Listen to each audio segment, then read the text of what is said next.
Bonjour, Monsieur le Premier ministre. Bonjour. Il me revient le privilège de vous accueillir ce soir à l'Écuge, l'espace culturel et universitaire juif d'Europe, en ma qualité de présidente de cette institution. C'est à la fois un grand plaisir pour moi et surtout une grande fierté pour celui dont les arrière-grands-parents ont reçu la nationalité française, comme vous, Monsieur le Premier ministre. C'est la grandeur de la France. La rencontre que nous organisons ce soir avec notre partenaire, l'hebdomadaire Actualité Juive, à qui vous venez d'accorder une longue et remarquable interview sans tabou, fait suite à la parution de votre dernier livre, Pas une goutte de sang français, mais la veine coule dans mes veines. En 2015, sur la place du Trocadéro, j'y étais, vous étiez à ce moment-là le Premier ministre de la France, et vous déclariez que la France sans les Juifs ne serait pas la France. Sauf erreur de ma part, vous avez été le premier homme d'État français à le déclarer. D'autres personnalités publiques l'ont ensuite déclaré à leur tour. Vous avez ajouté dans cette dernière interview que vous avez accordée à Actualité Juive que le judaïsme est une part importante de l'âme française. Vous n'avez jamais cessé, effectivement, d'exprimer avec force votre préoccupation du destin, du bien-être et de la sécurité de vos concitoyens juifs. Le récit que vous donnez dans votre livre des difficultés que vous avez rencontrées dans l'exercice du pouvoir est à la fois émouvant et passionnant quand on sait la violence avec laquelle vous avez vécu la campagne dans votre circonscription d'Évry-Corbeil, en partie sûrement suite à vos prises de position contre l'antisémitisme et l'antisionisme, dont vous dites qu'il s'agit d'une forme rénovée de l'antisionisme. Vous déclarez, Monsieur le Premier ministre, avoir une dette immense envers la France, envers son histoire, envers sa culture, envers sa tradition républicaine. Nous sommes dans le même état d'esprit. Je suis dans le même état d'esprit que vous, malgré l'affaire Dreyfus, malgré le régime de Vichy et les vagues d'antisémitisme que traverse notre pays. Permettez-moi, cher Manuel Valls, de vous dire que nous n'avons pas oublié votre remarquable intervention à l'Hôtel de Ville de Paris au cours de la rencontre que l'Écuge et l'Institut Elie Wiesel avaient organisée en l'honneur d'Elie Wiesel après sa disparition en 2016. Le récit que vous donnez dans votre livre des difficultés que vous avez rencontrées dans l'exercice du pouvoir m'a énormément surpris, même si je le savais. Dans quelques instants, vous allez dialoguer avec Alexis Lacroix, directeur de la rédaction d'Actualité Juive, et de Jean-François Srouf, directeur adjoint de l'Écuge. Le public pourra vous poser des questions dont le nombre est déjà important par mail. Je vous remercie, Monsieur le Premier ministre, d'avoir accepté notre invitation. Je remercie également Alexis Lacroix et tous ceux et toutes celles qui contribuent par leur présence à la richesse de cette rencontre. Et lorsque j'utilise le terme de richesse, j'en suis sûr. Je rappelle à celles et à ceux qui n'auraient pas encore posé leurs questions par mail qu'ils peuvent le faire dans la rubrique QR en bas de chacun de notre écran. Je vous souhaite une bonne rencontre, une bonne soirée à tous. Je vous remercie encore, Monsieur le Premier ministre. Merci, cher Yves Rouas. Vous avez rappelé l'essentiel, à savoir évidemment l'honneur que nous fait Monsieur le Premier ministre Manuel Valls d'être avec nous ce soir en direct sur le site de l'Écuge. Vous avez rappelé aussi la richesse de Pas une goutte de sang français, mais la France coule dans mes veines. La phrase est extraite de Gary. La première question à Manuel Valls sera donc très simple. Manuel Valls, votre installation il y a un peu plus de 3 ans maintenant à Barcelone, vous a-t-elle permis, selon vous, de jeter sur notre pays, sur la France, un regard renouvelé? D'abord, merci à l'Écuge, merci à l'Institut Wiesel, merci à vous tous d'animer et de participer à cette rencontre. Oui, parfois, suite à des traumatismes, en l'occurrence, pour ce qui me concerne, politiques et personnels, il fallait l'éloignement. Certains ont même parlé d'exil. Non, parce que je suis revenu régulièrement dans notre pays, régulièrement en France, pour voir ma mère, mes enfants, mes amis. tous ceux qui me sont chers, pour participer bien sûr à des conférences, par exemple, ou répondre à des questions de la presse. Mais il fallait sans doute cet éloignement pour revenir non seulement sur des événements politiques récents, évidemment, ces années où j'ai gouverné comme ministre de l'Intérieur ou comme Premier ministre, sur les attaques terroristes, par exemple, sur cette vague d'antisémitisme également qui a touché notre pays. Mais il fallait aussi cet éloignement pour réfléchir à cette relation qui est la mienne avec la France. Le recul, la réflexion, l'écriture sont parfois indispensables pour pouvoir mieux analyser ce qui s'est passé et puis votre propre parcours, votre propre itinéraire. Moi, je demande qu'on me comprenne, j'assume mon parcours, j'assume aussi parfois mes contradictions et c'est le sens aussi de cet ouvrage que je crois très direct et très sincère. Alors, c'est un ouvrage effectivement très direct, Manuel Valls, très sincère, très authentique. Vous vous adressez à la première personne, aux Français. Vous leur laissez d'ailleurs entrevoir aussi des pans de votre personnalité qu'ils ne connaissent pas. On vous interrogera dans quelques instants avec Jean-François sur tous ces aspects plus personnels, sur votre jardin secret. Mais il y a un élément, c'est vrai, qui a aussi été absolument déterminant dans ce pas de côté vers la Catalogne. C'est la rencontre avec une femme qui vous a tout rendu, qui a tout réparé, dites-vous. Vous l'évoquez d'ailleurs de manière extrêmement émouvante. Cette femme, c'est Susana, votre épouse. C'est vrai qu'elle vous a rencontré à un moment où vous aviez besoin de changer de cap dans l'existence, à l'évidence. Oui, j'ai profité, j'ai utilisé la proposition qui m'était faite d'être candidat à Barcelone, la ville où je suis né. J'ai une famille catalane du côté de mon père. J'ai toujours parlé catalan avec mes parents, avec ma sœur, avec beaucoup d'amis, castillan, italien aussi, puisque c'est la langue de ma mère qui est suisse-italienne.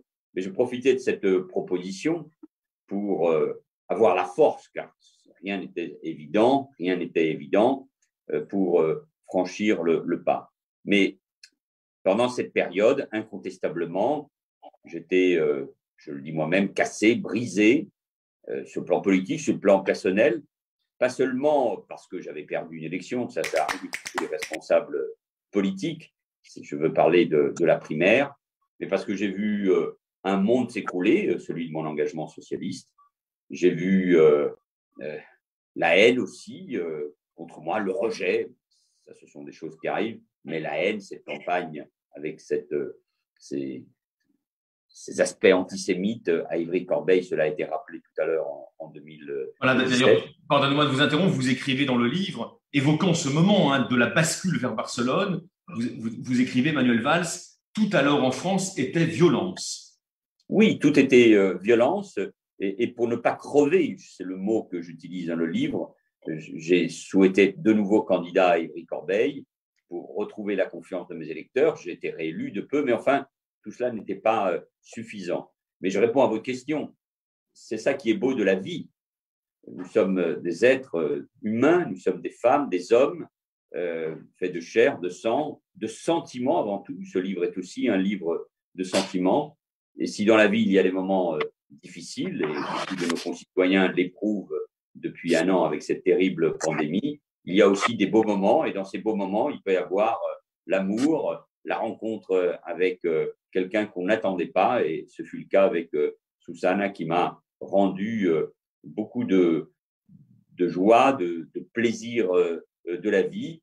Et puis, avec cet éloignement, moi, ce sont 40 ans d'engagement politique, 20 ans depuis mon entrée au cabinet de Lionel Jospin en 1997, où je n'ai pas arrêté, cabinet du Premier ministre, maire, député, ministre, Premier ministre, bref.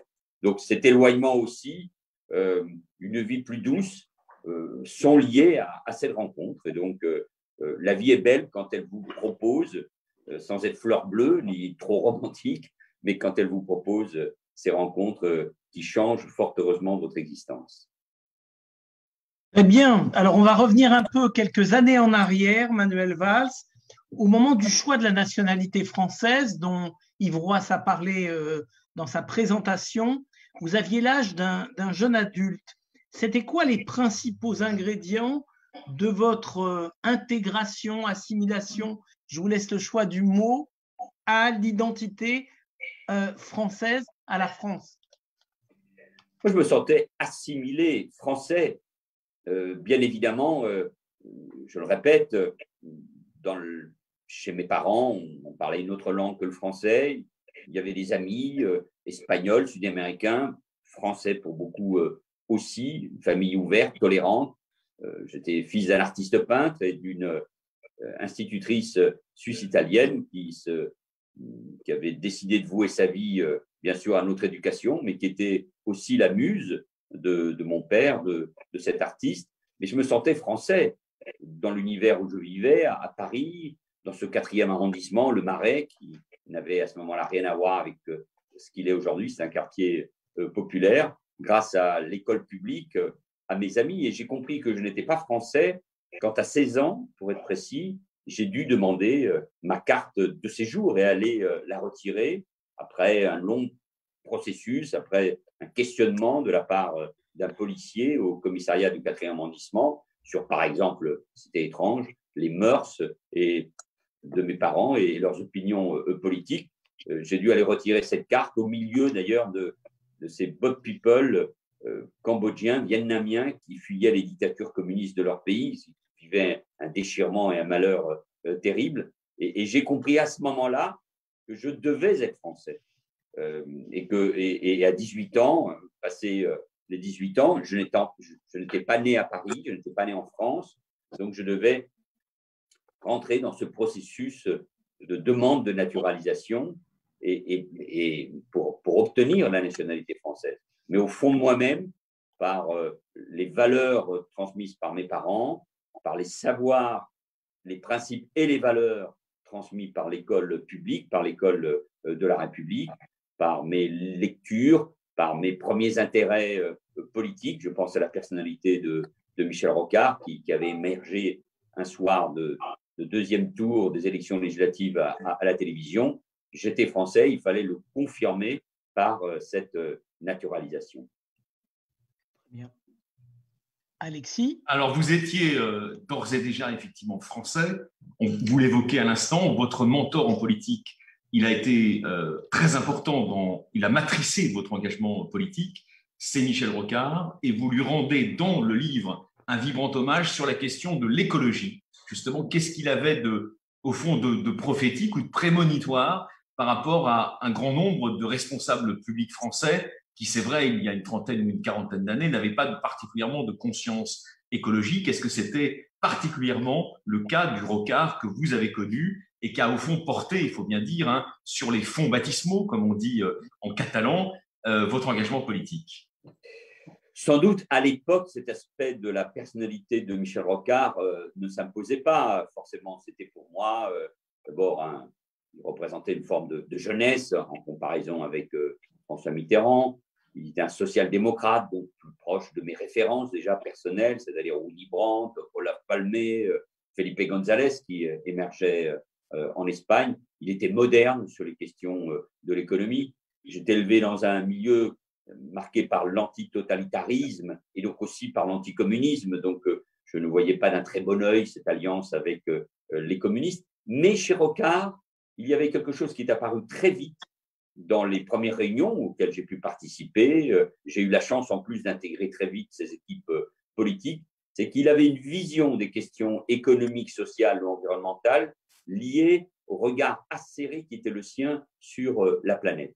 Et très vite, notamment quand il était ministre de l'Agriculture, je parle des années 84-86, il constatait que tous les grands sujets que nous connaissions, tous les grands défis auxquels la France devait faire face, avaient un prolongement, étaient liés à l'avenir de la planète.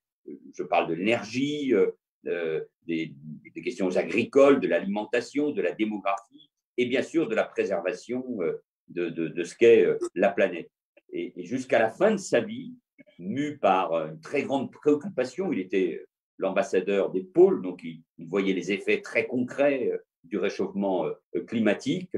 Il considérait que s'il n'y avait pas une prise de conscience sur la gestion des richesses de la planète, on courait à une catastrophe. Et donc, il avait à la fois à la fois, c'était un pragmatique, un visionnaire, et il savait que chaque geste d'un être humain ou d'un gouvernant avait des conséquences sur l'avenir de la planète et donc sur la préservation tout simplement de l'espèce humaine.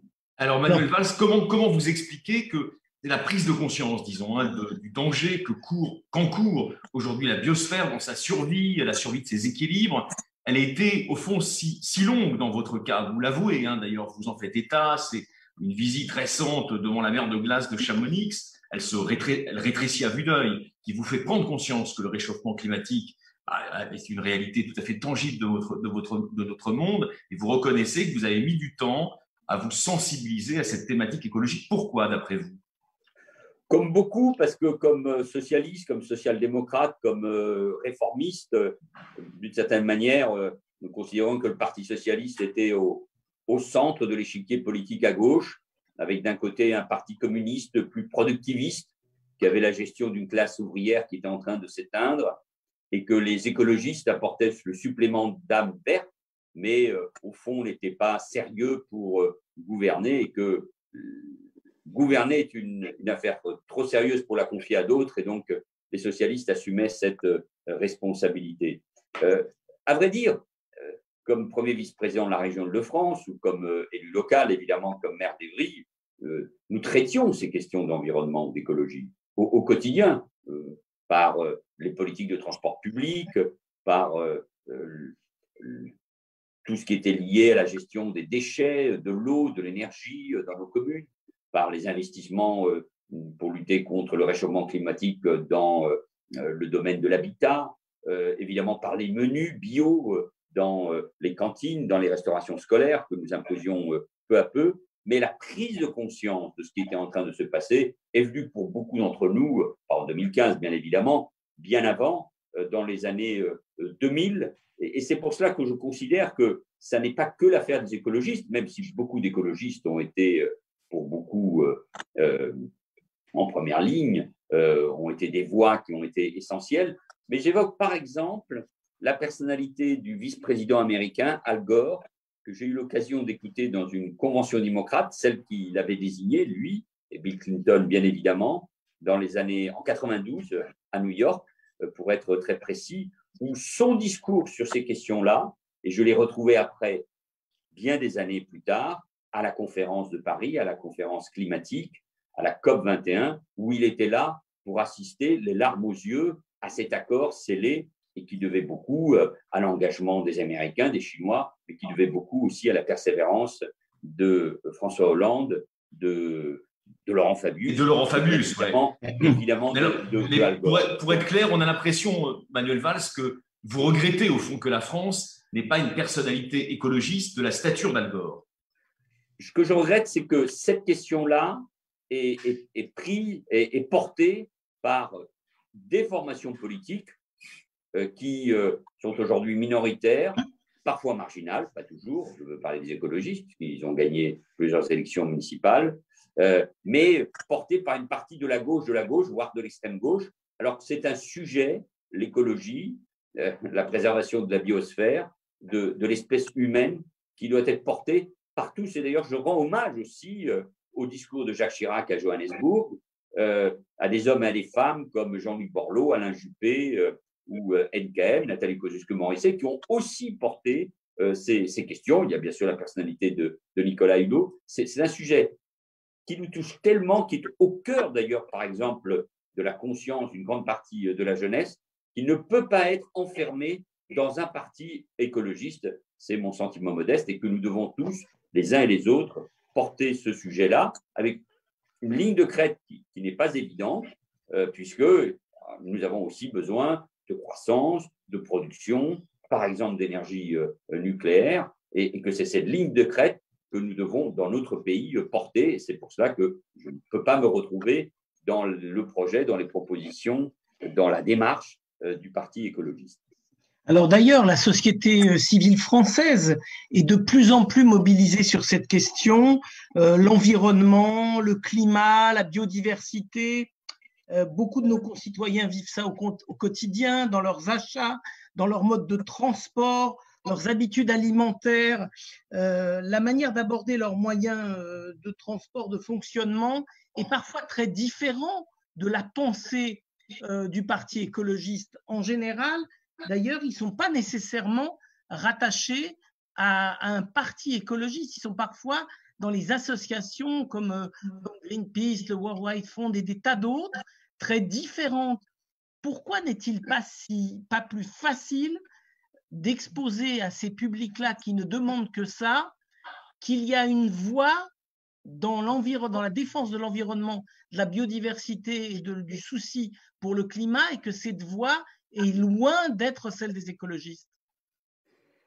Je pense que dans l'écologie, nous pouvons constater, à travers cette préoccupation, ce défi, cette angoisse même qu'éprouvent beaucoup de nos concitoyens, à la fois le résultat de la crise des grandes formations politiques, ou pour dire simplement les choses, des grandes idéologies. Et dans les grandes idéologies, aussi d'une certaine manière, une forme d'échec ou de rejet, je vais très vite, du libéralisme économique, l'exploitation à outrance, pour dire les choses autrement, du capitalisme de notre planète. Et donc, on se réfugie parfois dans une nouvelle proposition politique, une nouvelle pensée. C'est le cas de l'écologie. Et puis, dans l'écologie, il y a quelque chose de très intéressant qu'on ne retrouve plus forcément dans les autres propositions politiques. C'est que vous avez à la fois un projet, un défi considérable, sauver la planète, préserver les richesses fondamentales. Donc, il y a derrière cela une belle idée qui est celle aussi de l'égalité.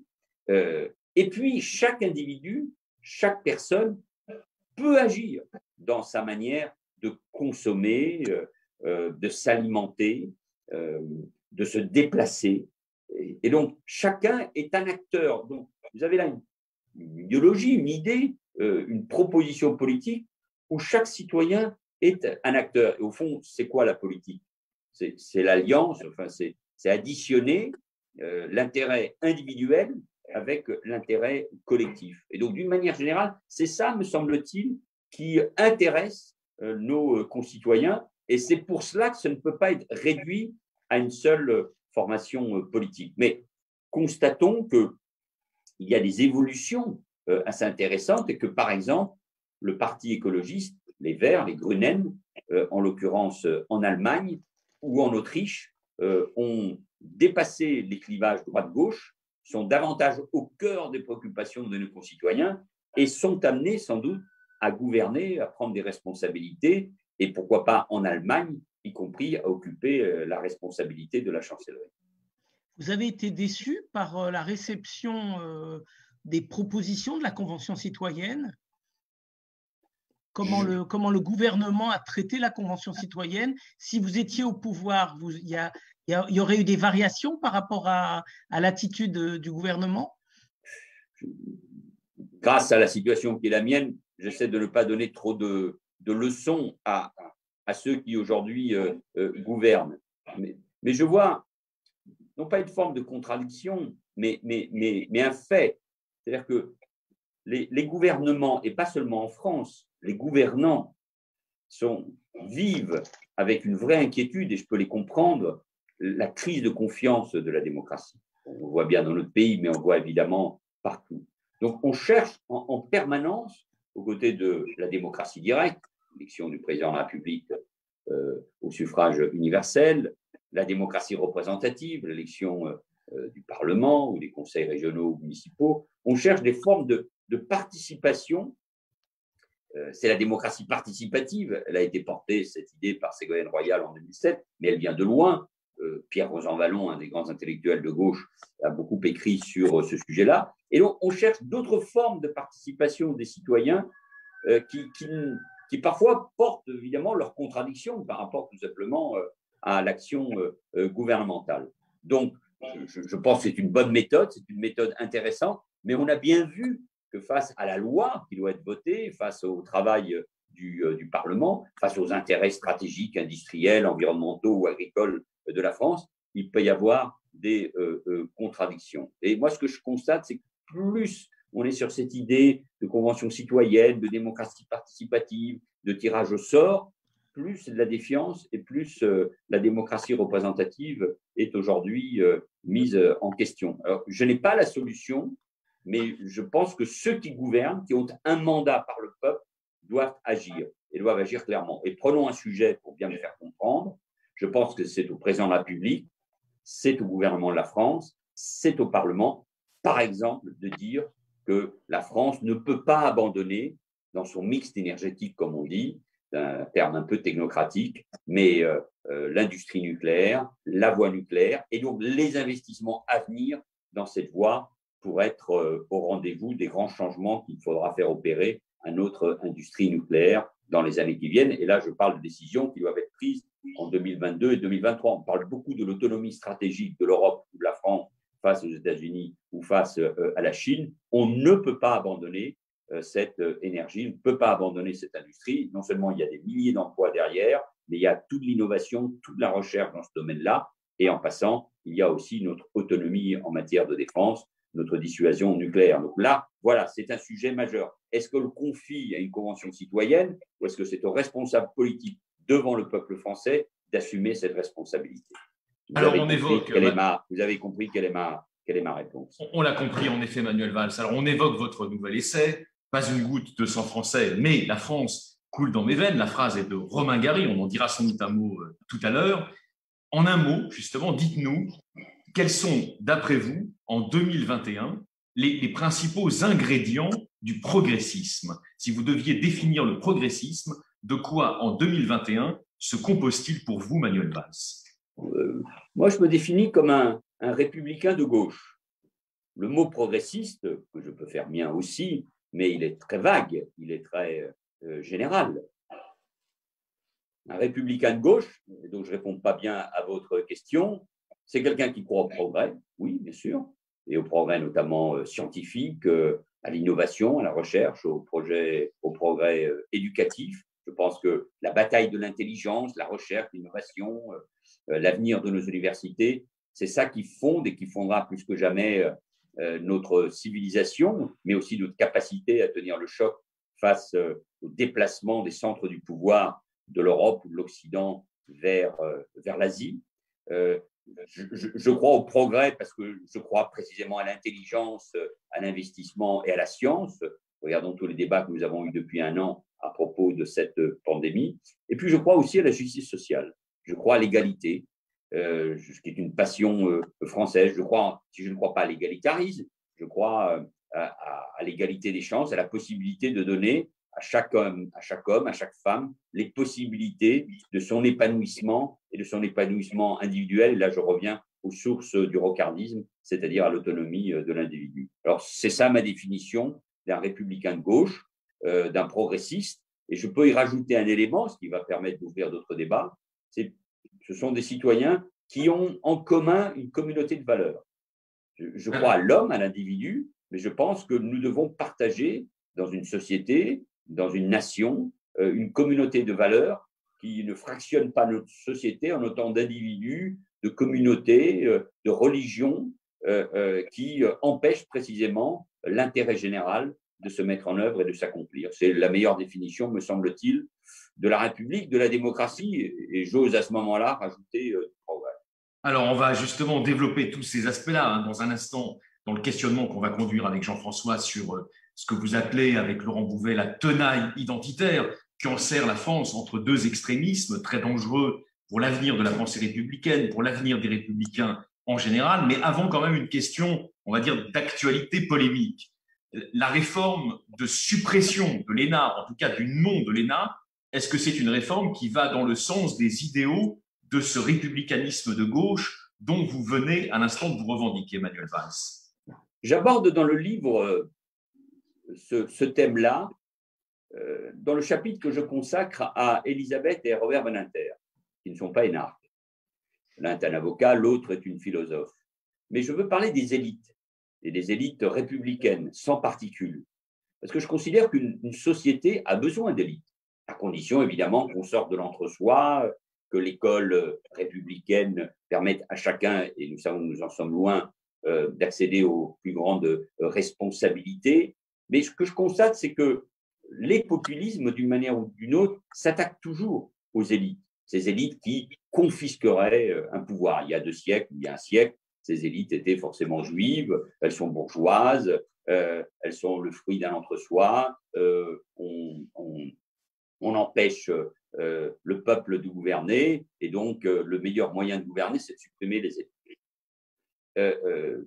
Deuxième remarque, je le rappelle aussi dans ce livre et toujours dans ce chapitre, les Jean Zay, grand ministre de l'Éducation du Front populaire, prisonnier parce que républicain, parce que homme de gauche, radical, juif, bien évidemment. Avant d'être assassiné par la milice. Hein. Avant d'être assassiné par la milice.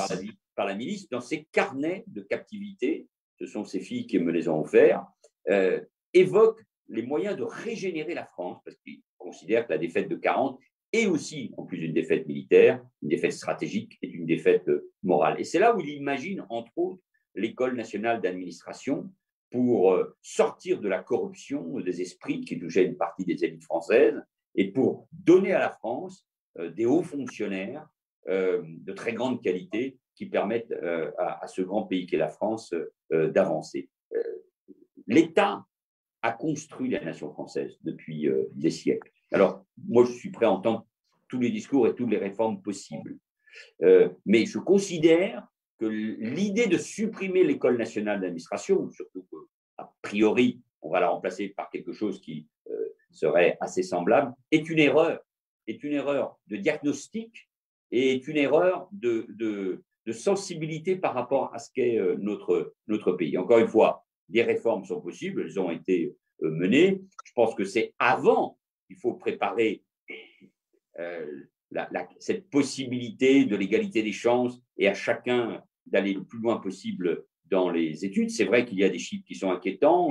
Aujourd'hui, un fils d'ouvrier a moins de chances qu'il y a 30 ans d'accéder à de grandes écoles. Donc, c'est tout le problème d'accès aux classes préparatoires qui doit être traité, mais sans prendre symboliquement à la seule École nationale d'administration, et je ne suis pas énarque, comme vous le savez, je pense que c'est une erreur par rapport à ce qu'est la France. Je vais plus loin, et d'un mot, et pardon, je suis trop long. Le même jour, ou à 48 heures près, on supprimait l'École nationale d'administration, enfin, c'était l'annonce, d'un côté, c'est-à-dire ce qui fait la force et l'admiration de la France dans beaucoup de pays du monde, et de l'autre côté, on votait une loi sur les langues régionales qui semblait donner le sentiment qu'on abandonnait, ce n'est pas le cas, bien sûr, la primauté de la langue française qui nous unit tous. Là, je pense qu'en quelques heures, il y avait là 2 symboles qui me semblent préoccupants par rapport à ce qu'est notre pays. D'accord. Le fameux, j'allais presque dire, Manuel Valls, le fameux en même temps.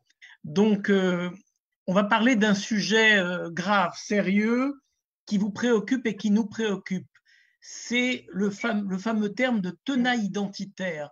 Est-ce que vous voudriez bien, pour qu'on comprenne de quoi il est question, que le public comprenne exactement où ça commence, où ça s'arrête, définir davantage la menace que vous voyez dans cette tenaille identitaire? Qui est celle, en effet, cette tenaille identitaire, c'est une analyse qui vient d'un grand intellectuel français, Laurent Bouvet, un jeune universitaire, qui, au fond, voit que la démocratie et le débat démocratique est pris en otage par 2 pôles radicaux, par 2 pôles de radicalité. Et je l'ai défini d'ailleurs dans le livre, dans un chapitre que j'appelle « La France que je n'aime pas ». Et je prends 2 exemples pour la définir, celle de Assa Traoré, cette égérie des mouvements contre le soi-disant racisme de l'État français, basé sur son passé colonial, la police et la justice étant, hier on aurait dit, des instruments de classe, aujourd'hui étant des institutions qui seraient racistes et qui s'en prendraient à toutes les minorités, je mets évidemment des guillemets. Et de l'autre côté, Éric Zemmour, qui est un essayiste, un intellectuel, un journaliste, mais qui nous explique que l'identité française, millénaire, l'homme blanc, est submergé et va être submergé par l'immigration et par l'immigration musulmane. Et ces 2 visions de la société s'affrontent, s'alimentent dans une même radicalité et prennent en otage toute réflexion nuancée, modérée, intelligente, universitaire. Et nous l'avons vu d'ailleurs se mettre en place dans tous les pays, parce que tous les pays sont confrontés à ces formes de populisme, accélérées évidemment par la chute des idéologies, par le rôle des chaînes d'information, par le rôle des réseaux sociaux. Je suis en train de regarder il n'y a pas si longtemps une excellente série américaine sur la naissance et la réussite de la chaîne d'information Fox News. Et vous avez évidemment tous les ingrédients là de ces idéologies, de cette violence politique qui s'alimente à l'extrême gauche ou à l'extrême droite et qui prennent le pays en otage et qui créent un climat, je parle bien d'un climat bien sûr, mais de guerre civile verbale où, encore une fois, la démocratie et la modération y perdent beaucoup. Alors Manuel Valls, quel est le degré, disons, de responsabilité ou de causalité dans ces phénomènes de tenaille identitaire? Quel est le degré de causalité, de responsabilité de ce que vous venez de nommer, hein, c'est-à-dire la fin des idéologies, l'effondrement de ces grands récits que décrivait le philosophe Jean-François Lyotard, qui avait évidemment, qui était l'expression, on va dire, des différentes versions de comment dire, de la vision du monde du progressisme. Et vous le savez bien, Alexis, ça vient de très loin. Ça vient de très loin. Je pense qu'il y a des dates évidemment essentielles. Les socialistes, d'ailleurs, comme les libéraux, ont cru à la fin de l'histoire, après la chute du mur de Berlin et la disparition du bloc soviétique, c'est-à-dire, au fond, la démocratie libérale et représentative l'avait définitivement emporté. Or, l'histoire ne marche pas comme ça, elle peut être tragique. Et puis, de toute façon, la nature a horreur du vide et d'autres idéologies ou d'autres propositions peuvent surgir. Et en quelques années, nous avons eu à la fois la chute du mur de Berlin et du bloc soviétique, le fait que la globalisation économique, digitale, numérique, des échanges s'imposait avec ces attaques de fait. Tout cela n'était pas forcément pensé contre la nation, contre la frontière, contre l'État-providence, amenant les peuples, les individus à se replier sur eux-mêmes et très souvent sur leur propre identité. Et bien sûr, le surgissement du djihadisme global, de l'islamisme, de l'islam politique, qui avait déjà commencé avant son travail de sape, mais le 11 septembre 2001, il explose dans tous les sens du terme à la face du monde en s'attaquant à la première puissance politique, économique et militaire du monde, en s'attaquant aux États-Unis. Et face à ces bouleversements, la pensée social-démocrate, mais la pensée politique en général, n'a pas été capable de proposer d'autres alternatives. C'est facile à dire, c'est un constat, mais il y a peu d'alternatives. Il y en a une qui a connu ses échecs, notamment sur la question de la guerre en Irak. Je veux parler de la troisième voie de Tony Blair, avec l'un de ses penseurs, qui était Anthony Giddens. Anthony Giddens, oui. Qui d'ailleurs beaucoup aux questions écologiques, mais qui était une voie essentiellement britannique et qui s'est en plus brisée sur la question du mensonge, c'est-à-dire des raisons qui ont poussé les Britanniques à être aux côtés des Américains pour justifier la guerre en Irak. Mais les autres alternatives sont le populisme. Soit c'est l'alternative autoritaire, illibérale, totalitaire. On peut la constater en Russie, d'une certaine manière en Hongrie, avec toutes ses limites. C'est le modèle chinois. Je mélange des choses qui sont évidemment beaucoup plus complexes. Soit c'est le populisme, et ça a été la réponse la plus spectaculaire. Elle est venue évidemment avec la victoire de Donald Trump. Mais alors justement, sur ce terrain très explosif que vous décrivez, de la tenaille identitaire, qui comprime les républiques démocratiques de toutes les démocraties, y compris les démocraties libérales comme la France, certains disent à gauche, bah oui, vous ne voulez plus penser en termes de classe, c'est normal, la nature politique a horreur du vide et donc la race prend automatiquement la place que vous ne voulez pas laisser à la classe. Qu'est-ce que vous répondez à cet argumentaire aujourd'hui assez répandu, on va dire, dans les gauches néo-marxistes, pour aller vite L'effondrement de la pensée social-démocrate a laissé la place à une autre réflexion qui avait commencé depuis longtemps, notamment au moment de la révolution iranienne avec Foucault, avec un début de réflexion, ça va vous paraître étrange que je fasse allusion à cela, mais de mouvements trotskistes dans les années 80 et 90 en Grande-Bretagne, qui ont imaginé progressivement, les uns et les autres, une alliance entre la gauche, l'extrême gauche, et le monde musulman, et les musulmans. C'est-à-dire qu'à partir du moment où la classe ouvrière, le prolétariat, était en crise du fait des changements et des modifications du capitalisme ou de l'économie mondiale, il fallait le substituer par un nouveau prolétariat, de nouveaux damnés de la terre, qui étaient les musulmans, j'ouvre des guillemets, poursuivis, attaqués, méprisés, notamment dans les pays occidentaux, du fait, je l'ai déjà dit, du passé colonial, de la Grande-Bretagne, de la Belgique ou de la France, et qui représentaient une nouvelle masse qui pouvait en plus représenter un intérêt électoral. Et en France, le livre d'Edoui Plenel pour les musulmans, reprenant le titre du livre d'Émile Zola répondant à Drummond pour les Juifs, vous voyez bien l'analogie, la comparaison extrêmement dangereuse de mon point de vue, mais justifiait en effet à ce moment-là l'injustifiable.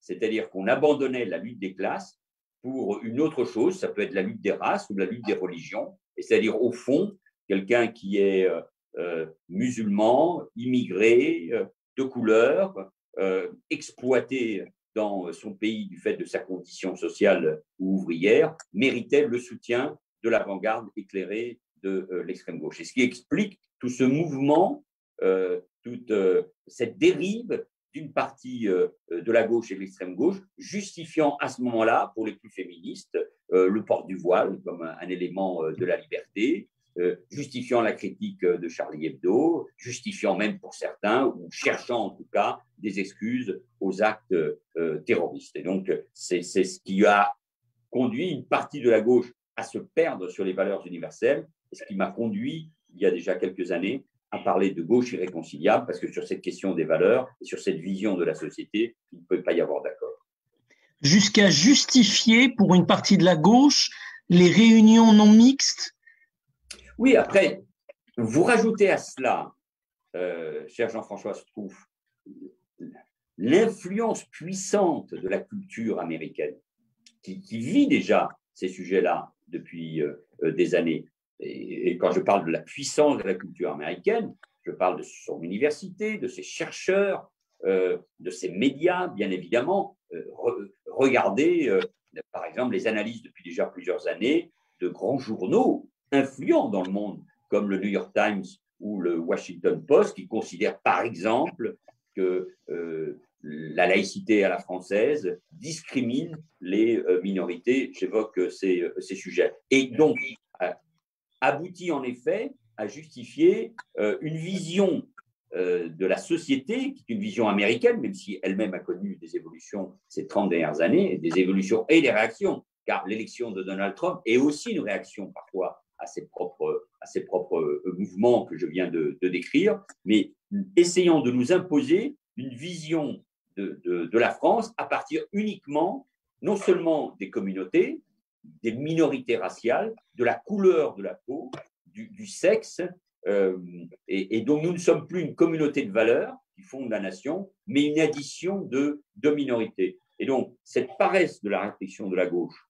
cette alliance voulue par certains avec cette masse informe que représentaient les musulmans, ce qui est évidemment faux, mais c'est ainsi qu'on la présente, ces damnés de la terre qu'il faut aujourd'hui protéger, avec qui il faut s'allier, et cette pensée américaine, la cancel culture, l'intersectionnalité, ce qui se passe dans les universités américaines, on l'importe chez nous, on l'a vu à Sciences Po par exemple, eh bien, en effet, est en train de changer ce qu'a été la gauche, malgré ses différents courants politiques, socialistes, républicains, communistes, radicaux, je parle des radicaux de gauche ou des radicaux héritiers de Clémenceau, en quelque chose de très différent, qui est en train de briser, au fond, ce qui faisait l'humus commun, les valeurs communes et républicaines que les uns et les autres pouvaient partager. Mais l'idée vraiment folle que c'est la race aujourd'hui qui identifie l'identité, alors que dans les années 60, C'était l'extrême droite qui voulait que l'individu soit identifié par la race. Il n'existe pas de race, il n'y a qu'une seule race, c'est la race humaine. Montre le gouffre, ou en tout cas la dérive, le naufrage politique et intellectuel dans lequel une partie de la gauche, une gauche identitaire, est tombée. Heureusement, il y a des hommes, des femmes de gauche, comme Elisabeth Badinter, comme Jacques Julliard, comme Caroline Fourest, comme Laurent Bouvet et bien d'autres, qui ont une autre réflexion, cette réflexion universaliste qui, je crois, correspond à ce qu'est profondément notre pays.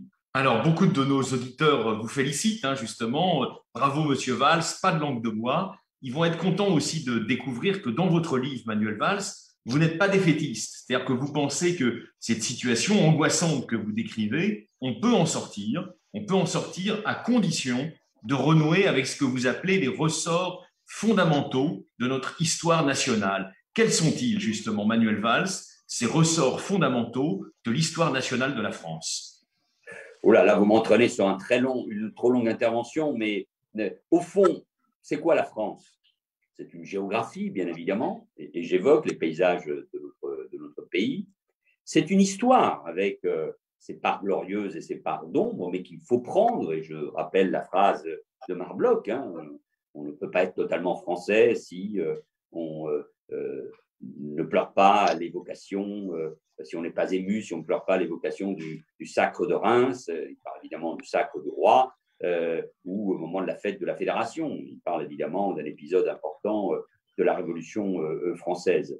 Et puis c'est une langue, celle qui nous unit, et puis je pense que plus que jamais depuis la Révolution française, c'est cette communauté de valeurs. Et je rajouterais cette prétention très française, et que je trouve très belle, de continuer au nom même de ces valeurs, de s'adresser au monde, parce que ce sont précisément des valeurs universelles depuis la Déclaration des droits de l'homme et des citoyens de 1789. Et c'est ces valeurs qui fondent ce que nous sommes, cette prétention à parler au monde au nom d'une histoire, d'une culture, de valeurs, d'une langue et de notre propre rôle grâce au génie du général de Gaulle et parce que nous avons participé à la victoire de 1945 et parce que nous sommes membres permanents du Conseil de sécurité et parce que nous possédons la dissuasion nucléaire qui me semble essentielle dans un monde où il y a autant de dangers. C'est ça qui fonde notre pays et moi qui m'émeut toujours qu'un pays de 66-67 millions d'habitants dans ce monde qui change,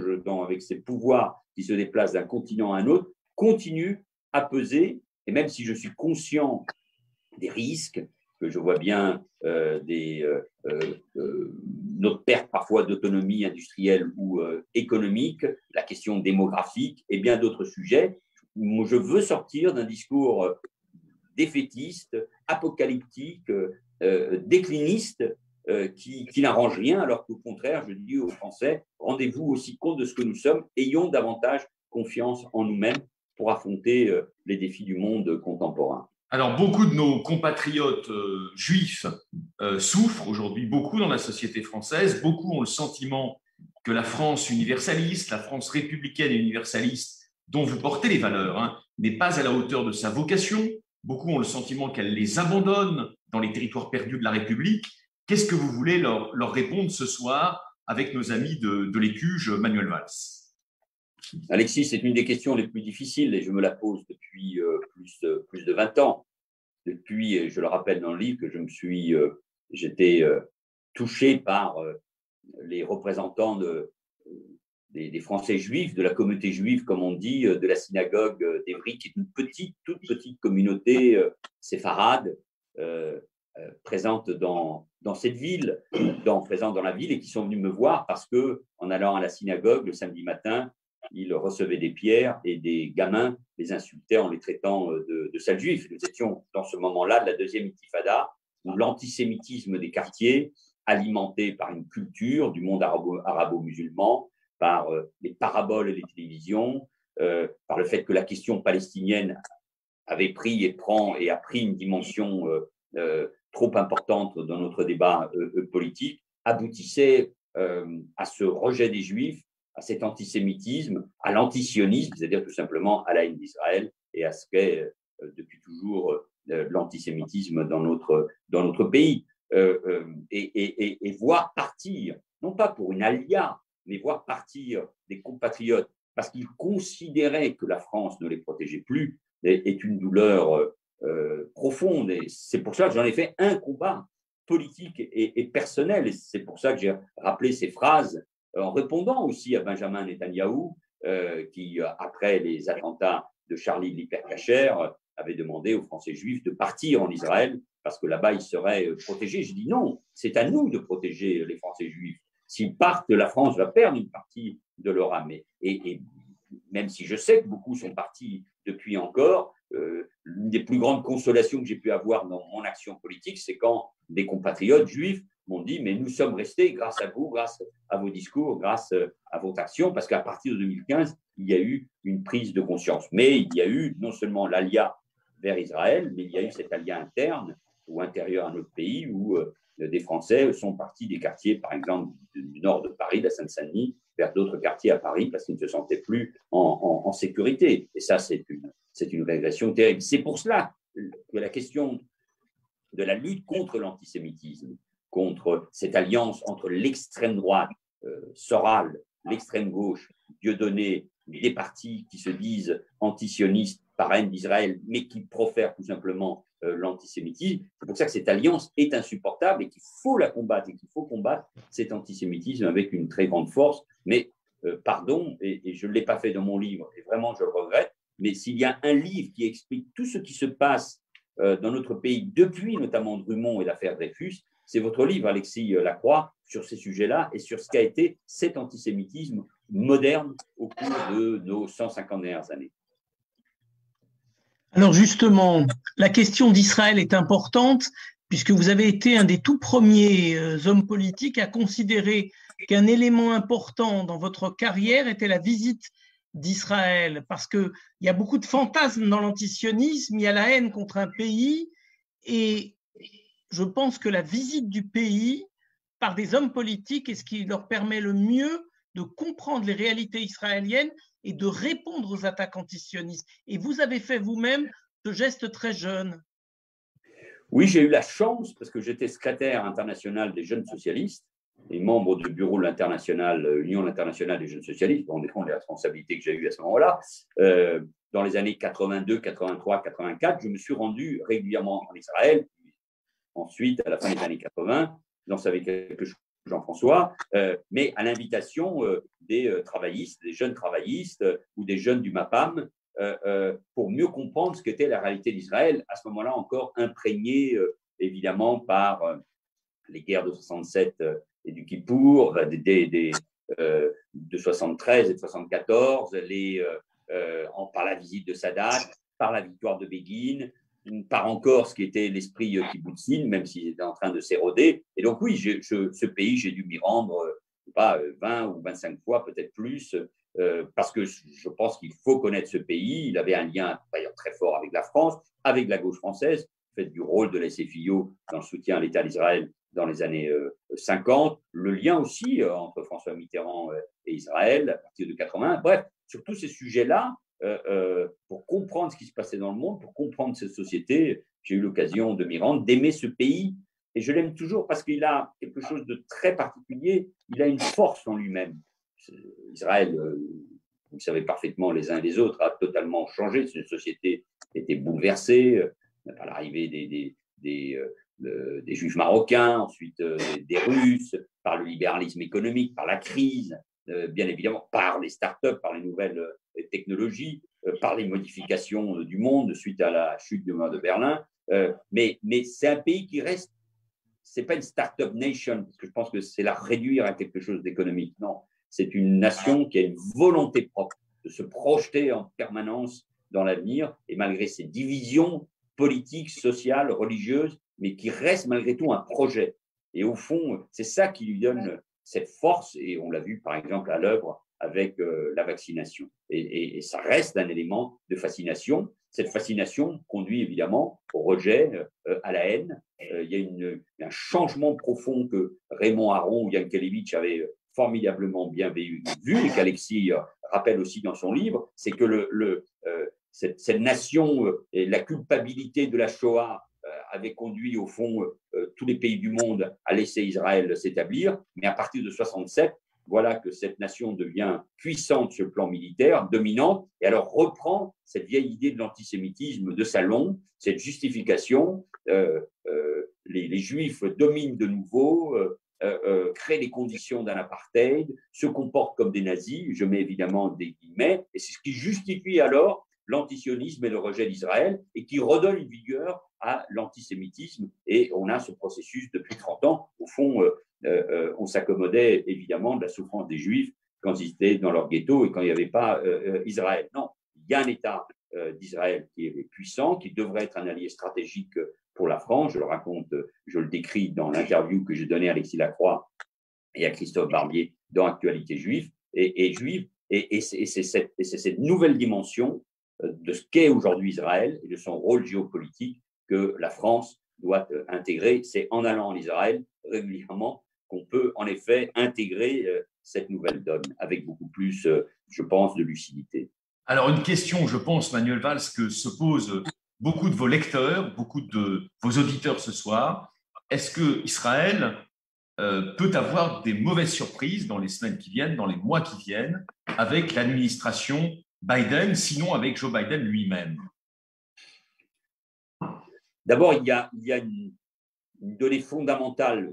Moi, évidemment, je suis très critique vis-à-vis de Donald Trump, parce que c'est un populiste et parce qu'il a divisé profondément son pays. Et ce qui s'est passé au moment de la transition du pouvoir et au Capitole est inadmissible. Mais il faut reconnaître que sur le dossier israélien, les choses ont évolué. Pourquoi? Parce qu'il a intégré, parce que son administration a intégré une nouvelle donne. Cette nouvelle donne, c'est ce que et Shimon Peres et Benjamin Netanyahou ont eu l'occasion de me dire à l'occasion de nombreuses rencontres, c'est l'alliance entre Israël et le monde sunnite et les pays du Golfe. À la fois parce qu'il y a la menace iranienne, parce que la question palestinienne n'est plus la priorité de l'agenda diplomatique international, même s'il faut la traiter, et parce qu'il y a des enjeux au Proche et au Moyen-Orient qui sont considérables en matière de gestion de l'eau, de recherche, d'université, d'évolution des sociétés arabes, sans aucune naïveté, mais c'est ça qui est en train de changer. Et cette alliance, il fallait la conforter. Il faut que la nouvelle administration Biden ne regarde pas le Proche et le Moyen-Orient avec les données d'Oslo, avec ce qui s'est passé dans les années 80 et 90. Et ils en sont capables. En partie dépassés. Ils en sont capables justement ils sont capables de moderniser leur logiciel, d'après vous, les gens qui sont autour de Biden? Ça, il faut leur demander, mais on ne peut pas revenir en arrière. Il faut d'ailleurs reconnaître, et là je parle très directement, qu'il n'y a pas eu d'avancée sur ces questions-là au moment de la présidence Obama et de ses 8 ans.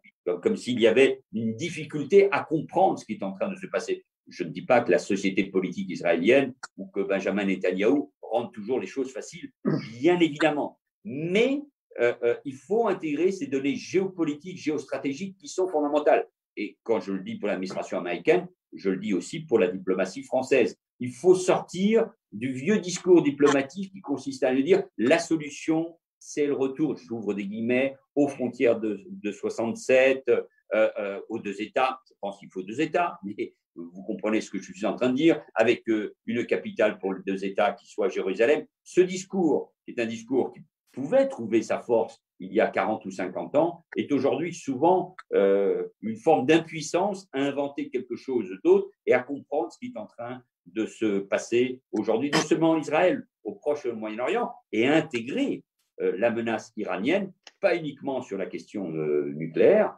mais évidemment aussi sur le sujet des armes balistiques et sur l'extension de l'arc chiite, de la puissance iranienne en Irak, en Syrie, au Liban, en Syrie et au Liban, à travers évidemment le Hezbollah. Si on n'intègre pas ces données et ces dangers, alors on n'a pas compris ce qui est en train de se passer au Proche et au Moyen-Orient.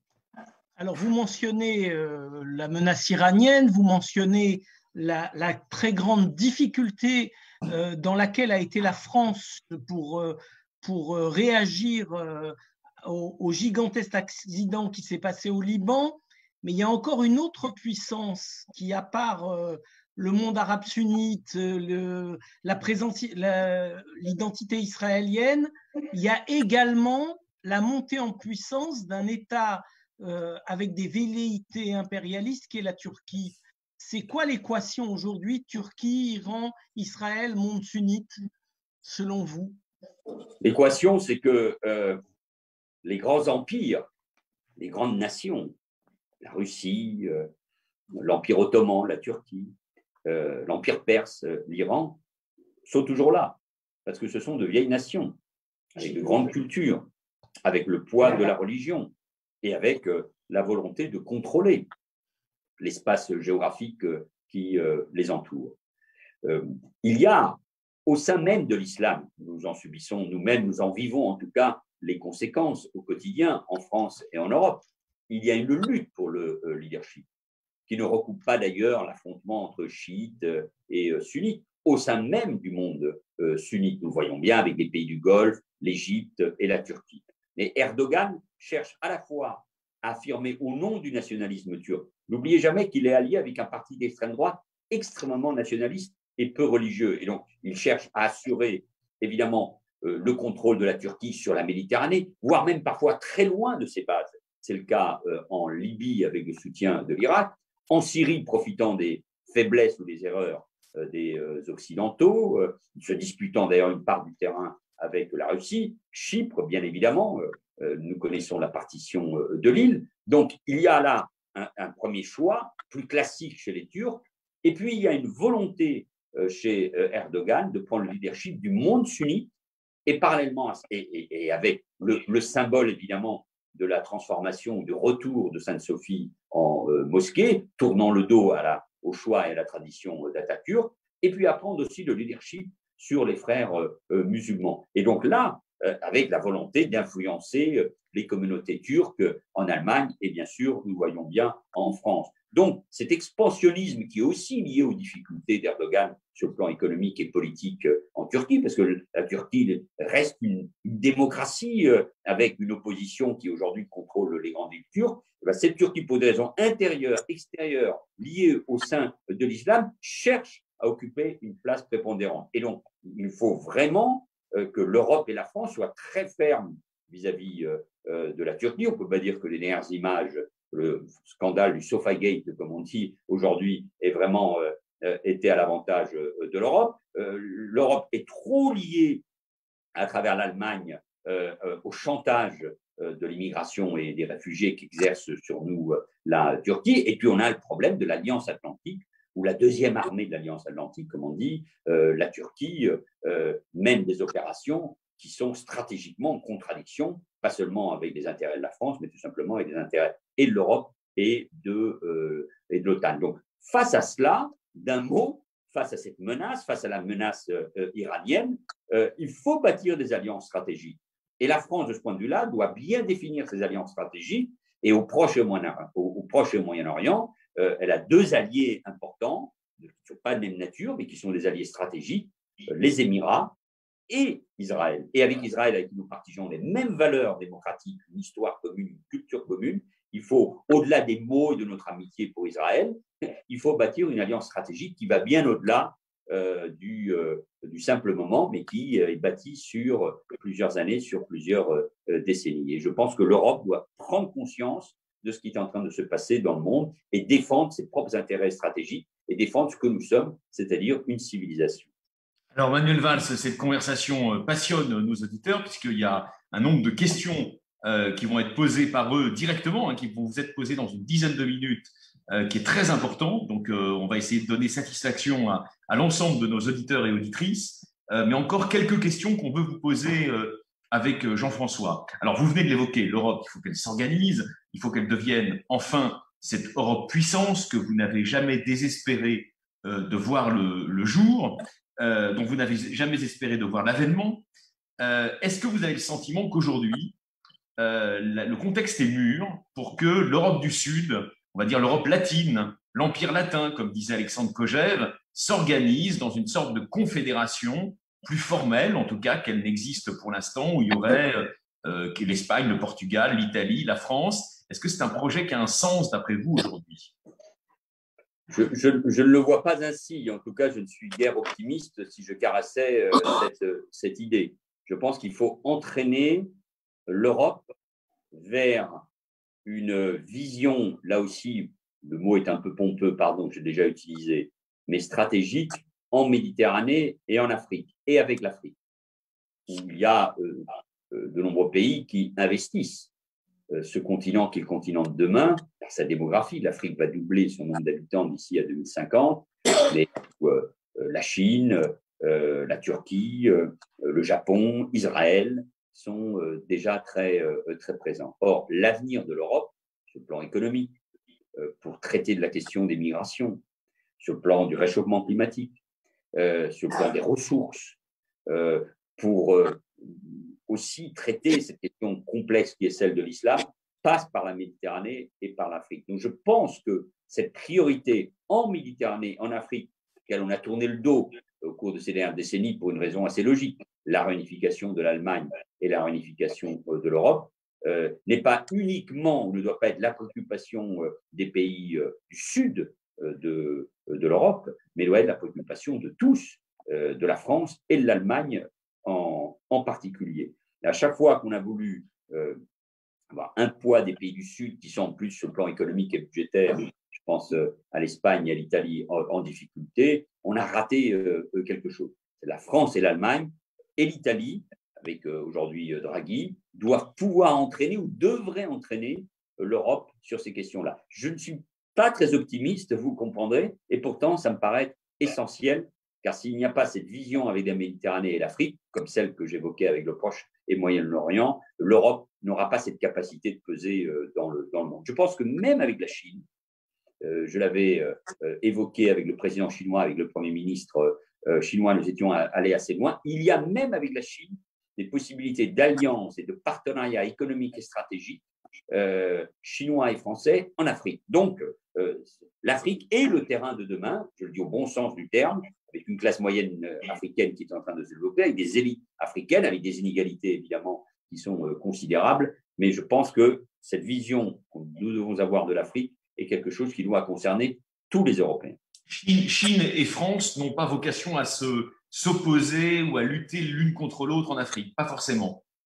Il y a évidemment, nous l'avons vu, sur les questions économiques, sur les prêts bancaires, sur les investissements, sur la construction des ports, des villes, des moyens de transport. Il y a évidemment une concurrence. Mais je pense que d'un point de vue culturel, historique, dans la relation que nous avons avec les populations d'origine africaine qui sont en France et en Europe, avec les Français nombreux qui sont bien sûr en Afrique, je pense qu'il y a les marges, sans être naïf bien évidemment, mais d'une alliance plus forte avec les Chinois sur le terrain africain. Même sur la question des droits de l'homme, même si on a une telle divergence de vues en matière de droits de l'homme? Bien évidemment, et qu'il y a des divergences de fond, et dans une Afrique où l'islam est très présent, le sort des Ouïghours pèse évidemment sur les consciences. Je ne saurais oublier cela. Mais si je regarde ça avec un tout petit peu de recul, et c'est difficile d'avoir du recul sur de tels drames, sur ce qu'est la relation entre la Chine et la France, voulue notamment par le général de Gaulle, en espérant des évolutions, là aussi ne soyons pas naïfs, mais des évolutions propres à ce qu'est la Chine, oui, je pense qu'il y a ces espaces. Je pense que, pour le dire autrement, nous devons maintenir, nous Français, Européens, mais nous Français, notre propre dialogue avec les Chinois sans être entraînés par l'administration américaine sur ce terrain-là. Alors Manuel Valls, on le disait au début de ce webinaire, votre livre est passionnant parce qu'on y découvre aussi des aspects de votre existence et aussi de vos goûts littéraires, esthétiques, qui sont très intéressants et peu connus, il faut reconnaître, du public. Depuis votre temps d'enfance, vous avez eu l'habitude de fréquenter les artistes, les écrivains, par l'entremise de votre père et de votre mère qui les recevaient. Et vous êtes aujourd'hui très admiratif de la carrière du chanteur Vianney. C'est quoi la France? Ouais, c'est quoi la France de Vianney? Là, vous avez fait monter l'attente auprès de ceux qui nous écoutent, de ceux qui participent à cette rencontre, tous ceux qui, j'espère, se jetteront dans la librairie pour acheter mon livre. Ils vont le faire, ils vont le faire. Et puis vous parlez d'un… Écoutez, je parle de la… Au fond, j'ai essayé non pas de faire un essai philosophique, mais aussi à travers mes sentiments, mes goûts. C'est quoi être français quand tout à coup on n'habite plus dans ce pays, et on pense au cinéma, bien sûr, et à ça. Et c'est pour ça que je parle de Gérard Depardieu et ses tirades dans Cyrano de Bergerac. J'évoque l'humour de Desproges et de Blanche Gardin, qui est sa digne héritière. Et puis on pense à la musique, à la musique qu'on fredonne, à la musique populaire, celle de Trenet, de Lama, de Sardou, de Johnny, enfin il y en a bien d'autres.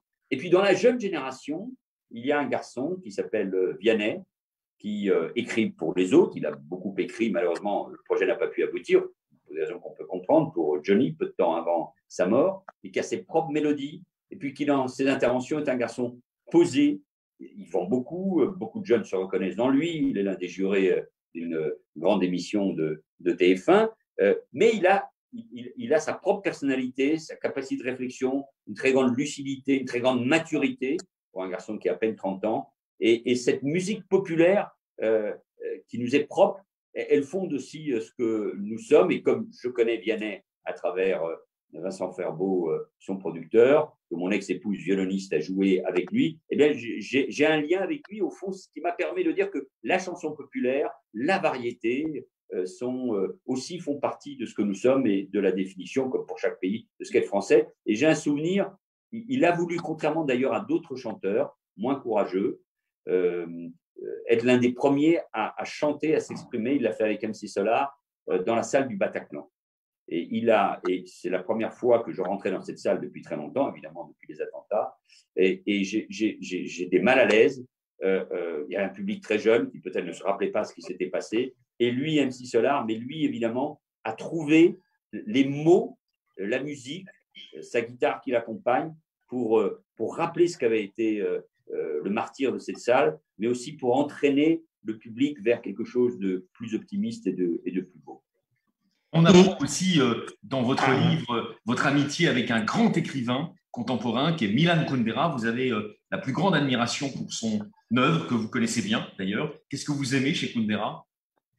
Le roman. Il n'y a rien de plus beau, et il n'est pas le seul, bien évidemment, que le roman. Certains philosophes ou certains essayistes disent qu'ils ne lisent jamais de roman. Moi, j'essaie de lire la philosophie, les essais politiques, les biographies, mais le roman nous entraîne. C'est pour ça que je dis aussi qu'Alain Finkielkraut a écrit un livre magnifique qui s'appelle Le cœur intelligent, qui sont au fond ses auteurs et leurs livres préférés, des romanciers. Eh bien, le roman nous entraîne dans la recherche de l'âme humaine. C'est Kundera, c'est Zweig, bien évidemment, mais c'est Mauriac aussi, ou Romain Gary, nous entraîne dans quelque chose qui nous permet parfois de mieux comprendre ce que sont les sociétés, ce que sont les êtres humains. Mais je pourrais vous parler de Dumas, de Victor Hugo, des Misérables ou les Trois Mousquetaires. Au fond, on apprend beaucoup plus sur ce qu'est l'histoire de France, ce que nous sommes à travers le roman. Milan Kundera a évidemment quelque chose d'assez étonnant. Il a écrit en tchèque et en français. Il y a deux vies, celle du communisme, du totalitarisme, de l'exil, et puis celle du roman, bien sûr, après.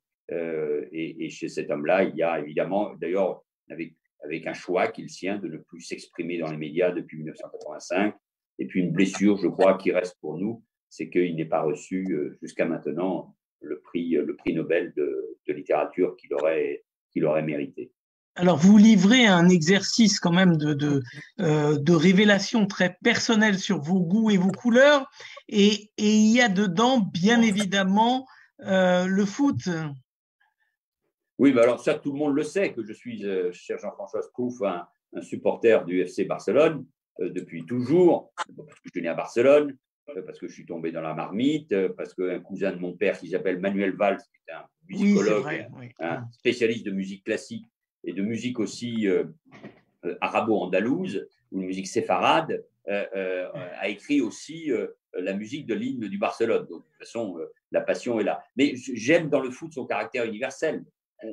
le foot se joue dans des stades magnifiques, mais aussi dans des terrains vagues, sur les terrains vagues ou dans une cour d'école avec un superbe ballon ou avec un ballon fait de plastique ou de papier. Le foot est universel, c'est un sport avec ses passions, ses mauvais côtés, le pognon, le fric, ses stars qui nous entraînent dans quelque chose. Parfois, on lui fait dire beaucoup, beaucoup trop, c'est ce que je dis dans le chapitre que je consacre au foot et à la France et à la victoire de la France en 98. On a cru que la France black blanc beurre était synonyme de cette société réconciliée avec elle-même. Et 2 ans après, un autre symbole terrible, les sifflets qu'ont accueilli la Marseillaise au Stade de France lors d'un match amical France-Algérie que Zinedine Zidane avait voulu pour bien sceller la réconciliation entre les deux pays, a exposé la face du pays comme des sifflets de haine d'une partie de notre jeunesse à l'égard de la France. Le foot dit beaucoup de nos problèmes et parfois on cherche à faire dire au foot des choses qu'il ne peut pas dire et qui marquent plutôt l'impuissance des politiques. Mais c'est vrai que je suis capable de me damner pour un match de foot, de supprimer une réunion. J'ai même fait l'erreur d'utiliser un Falcon pour aller voir une finale de match de foot avec mes enfants, une finale de la Ligue des Champions entre le Barça et la Juventus. J'ai eu droit à 3 unes de Libération, je ne sais pas combien de journaux après. J'ai dû présenter, bien sûr, tous mes regrets. Mais au fond de moi-même, je le dis dans le livre, j'ai pris un carton jaune et ça en valait la peine. Alors, Manuel Valls, toute dernière question. Quand vous étiez enfant, donc on le disait avec Jean-François, vous avez connu des écrivains, des artistes qui entouraient vos parents, et notamment donc 2 grandes figures de la littérature espagnole, Alejo Carpentier, qui était cubain, et le philosophe José Bergamin. Qu'est-ce que vous avez gardé comme souvenir de ces grandes figures de la littérature hispanique contemporaine?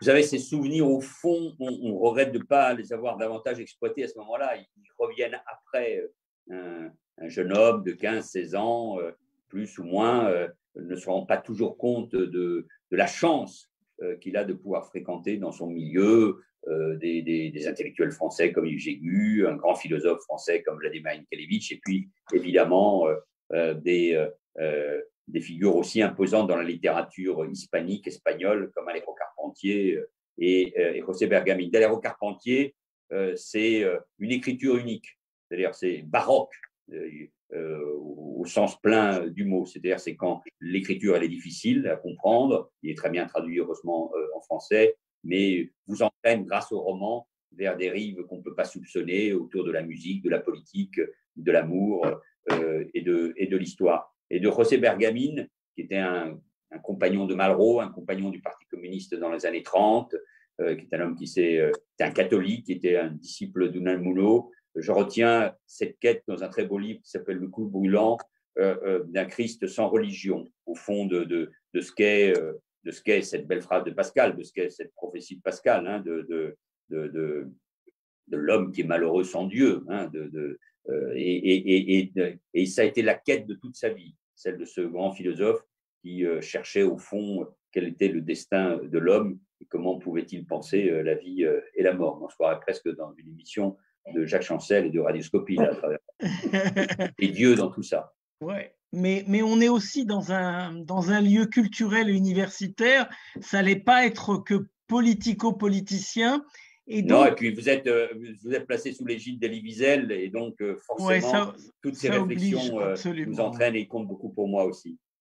Alors, on accueille un autre panéliste pour la première question. Ce n'est pas tout à fait le public, c'est notre ami Jonathan Arfi, qui est vice-président du CRIF et membre du conseil d'administration de l'ECUJ. Jonathan, c'est à toi. Merci Jean-François, bonsoir à tous. Bonsoir Monsieur le Premier ministre. Bonsoir. D'abord, je voulais vous exprimer une gratitude, celle des Juifs de France, parce que vous avez su, dans un moment qui était un moment extrêmement douloureux, intime pour les Juifs français, vous avez su trouver les mots et vous nous avez rappelé d'abord que les mots ont un pouvoir, parfois non pas de guérir, mais d'apaiser.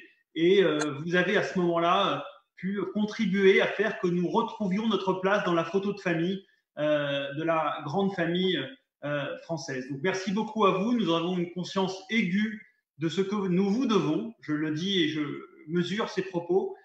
à ce moment-là, dans un moment où avoir la lucidité, la clairvoyance politique que vous avez eue n'était pas donnée à chacun et nous en avons pleinement conscience. Ma question est simple. Vous avez été peut-être le précurseur en politique de l'identification, au fond, de cet islamo-gauchisme dont nous avons parlé durant cette rencontre. La première chose que je voulais savoir était de vous demander, est-ce que vous avez le sentiment que cette conscience-là et l'expression de ce combat, de cette menace, vous a coûté politiquement? Et puis, deuxième chose, est-ce que vous avez le sentiment que les pierres que vous avez posées il y a quelques années dans ce combat-là ont contribué à paver la voie vers une prise de conscience politique d'une part, mais aussi sociétale? Merci d'abord pour vos mots. Au fond, vous savez, quand on regarde un parcours politique qui est plutôt derrière moi, eh bien, on se dit, on se pose toujours la question, en quoi on a été utile? Et si j'ai déjà été utile dans ce combat contre l'antisémitisme et pour rappeler la place du judaïsme et surtout des Français juifs dans notre société, c'est déjà pas mal, c'est déjà beaucoup. Bien sûr que cela m'a coûté, parce qu'il y avait toujours cette idée, qui d'ailleurs existe encore aujourd'hui, que parfois on en fait trop. Parce que derrière, il y avait cette mauvaise conscience. En s'attaquant aux islamistes, on s'attaquait aux musulmans. Non, il faut distinguer les deux. Mais il y avait toujours cette idée qu'en défendant la République et la laïcité, on aggravait les discriminations ou les différences. Non, c'est parce qu'on n'a pas assez défendu la République et la laïcité qu'on a laissé s'engouffrer le relativisme et aussi l'islamisme ou l'islamo-gauchisme. Donc, bien sûr que ça m'a coûté. Bien sûr que ça m'a coûté, mais au fond, ce qui est le plus important pour moi, et je le dis très sincèrement, c'est d'avoir mené ce combat contre l'antisémitisme, contre la haine d'un Dieu donné, contre la montée de l'islamisme ou l'islamo-gauchisme. C'est ça qui était le plus important, ou d'avoir défini ce qu'étaient les gauches irréconciliables. Et donc, du coup, ça a posé en effet les bases, je ne suis pas le seul, fort heureusement, d'une réflexion intellectuelle et politique qui me paraît plus vigoureuse en France qu'ailleurs. Ce qui explique d'ailleurs la prise de conscience des Français depuis quelques années, évidemment après les attentats de janvier 2015, évidemment après l'assassinat effrayant de Samuel Paty au mois de septembre dernier, malgré tous ceux qui cherchent encore à relativiser ces événements ou à reprendre le dessus dès que l'émotion est repassée.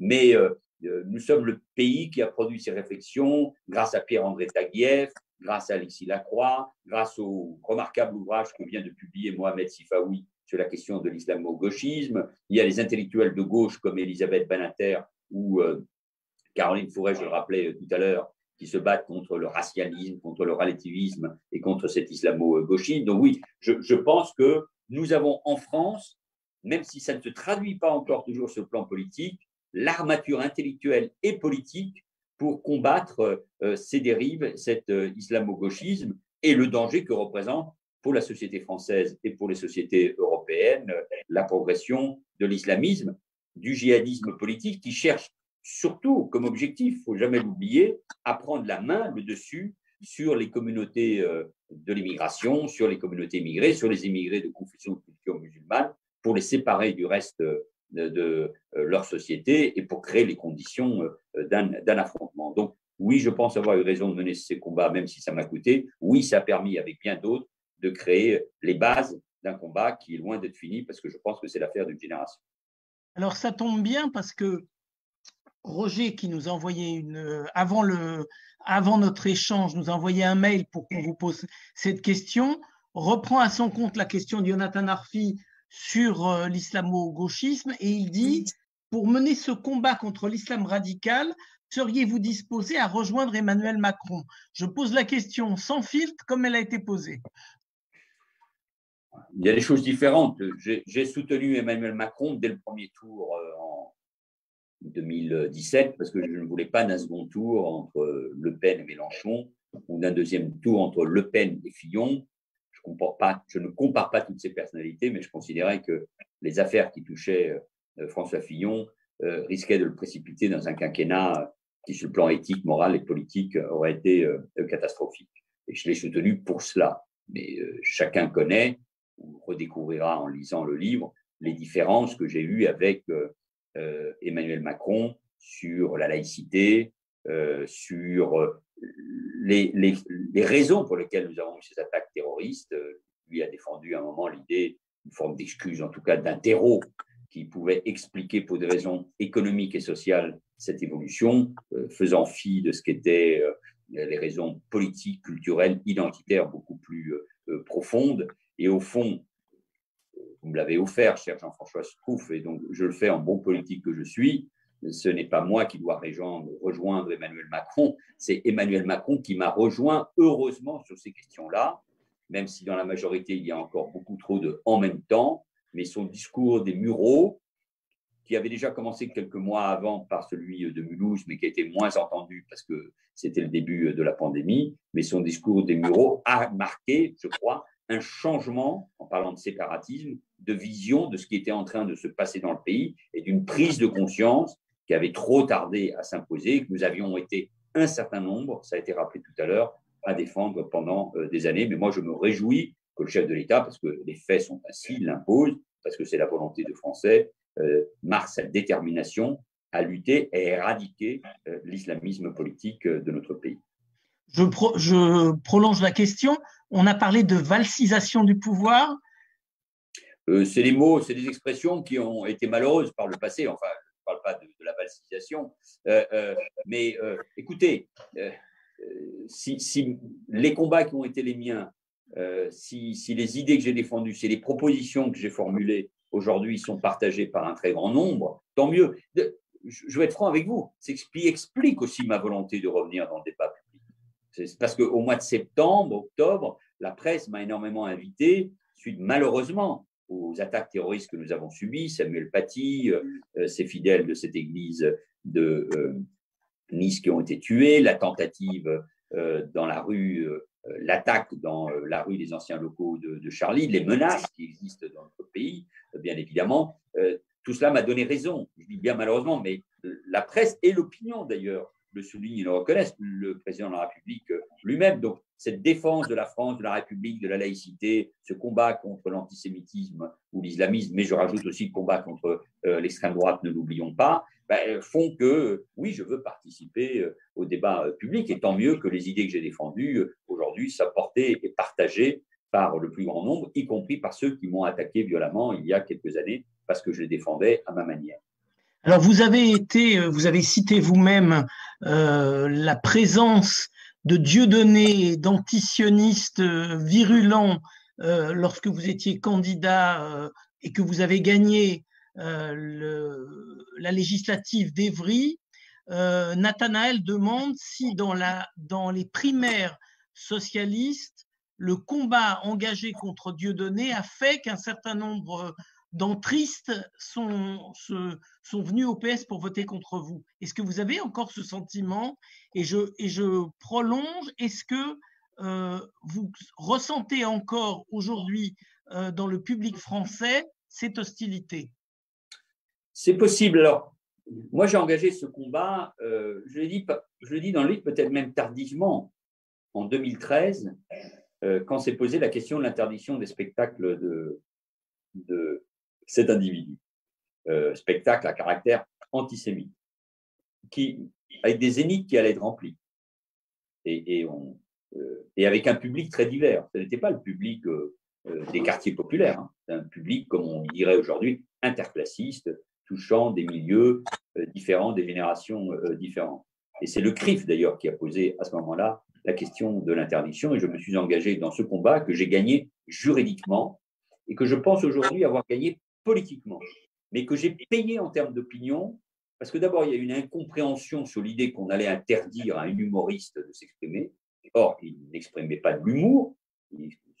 L'antisémitisme, le négationnisme sont des délits, et donc il fallait les condamner et les poursuivre. Et puis, puisque c'est imposer l'idée, au fond, de deux poids, deux mesures. Dans une partie de l'opinion et de la jeunesse, les journalistes de Charlie Hebdo avaient le droit de critiquer, de caricaturer le prophète, et Dieudonné n'avait pas le droit de s'en prendre aux Juifs.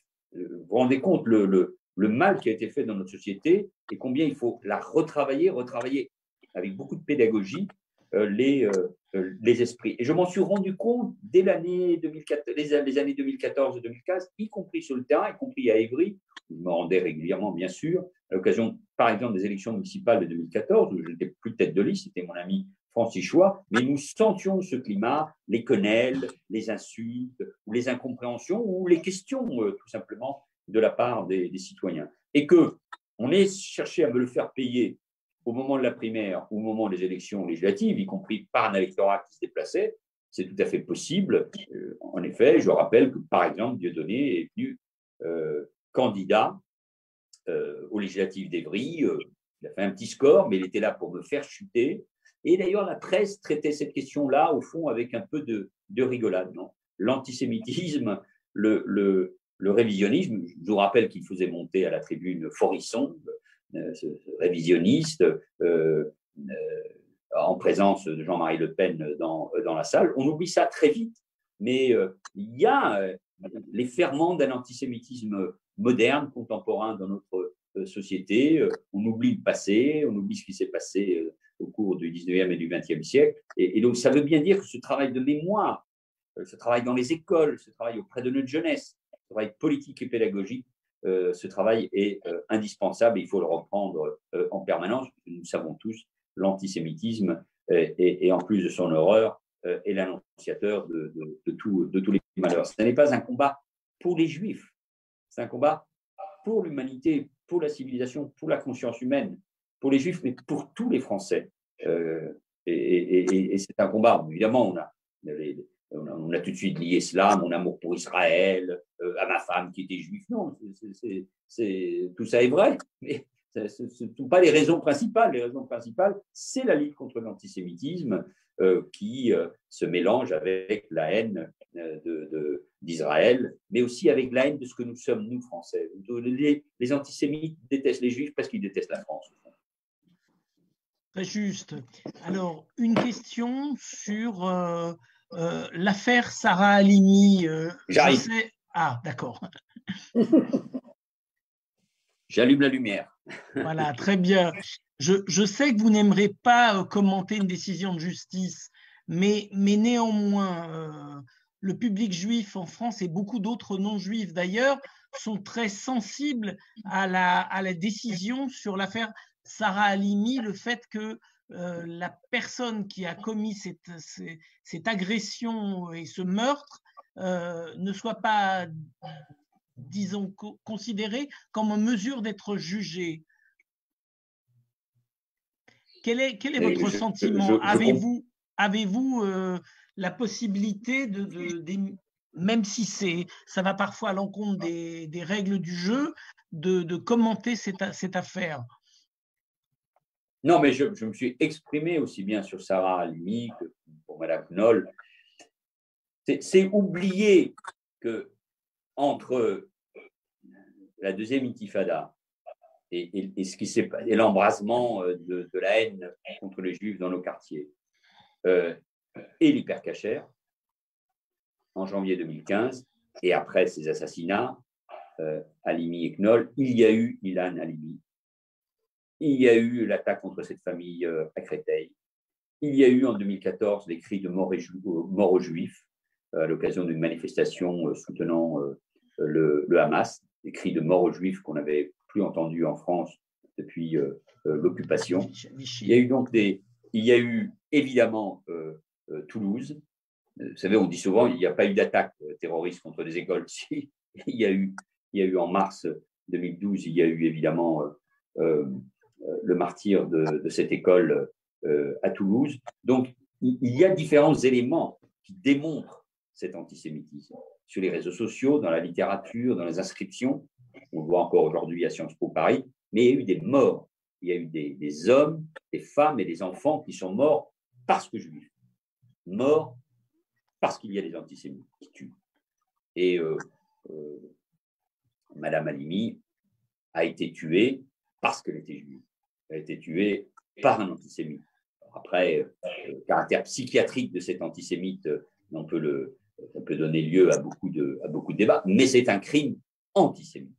À partir du moment où la justification, elle est celle du gang des barbares.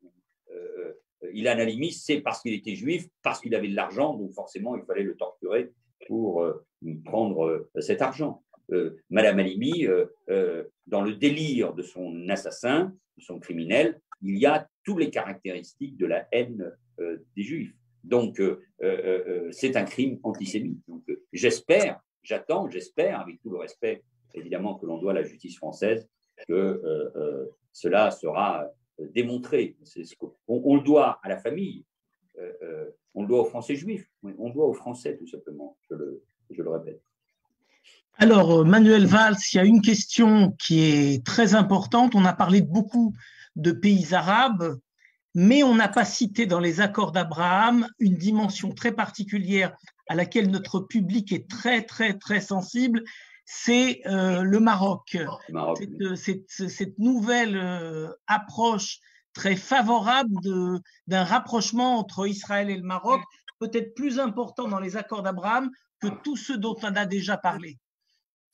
Dans les accords d'Abraham, il y a les accords avec les Émirats, bien évidemment, avec le dialogue qui existe discret avec l'Arabie saoudite, pour les raisons que je rappelais.